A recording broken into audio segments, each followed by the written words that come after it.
One of the most common comments I get from authors who come to me for advice about publishing or promoting their book is a belief that somehow they're going to get their book into bookstores or libraries, and they therefore make strategic decisions surrounding that point, right? So that might mean the platform that they want to go self-publish their book on, right? That platform, like a place like Ingram Spark, might promise, hey, if you publish on our platform, your book will be available in bookstores, right?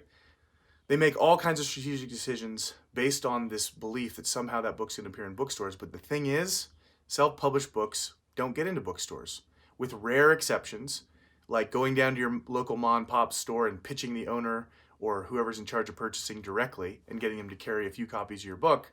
You're just not going to get in there. You're not going to get into the large retailers like Barnes & Noble or Books A Million, etc., right? Because they're ordering their books from catalogs that are filled with traditionally published books, and they're just not going to order titles from self-published authors. So don't waste your time and energy on trying to get your book into bookstores, and don't make any strategic decisions based on the belief that you might get there.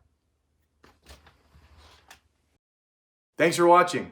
If you want more tips and insights for publishing and promoting your book, subscribe to my YouTube channel here.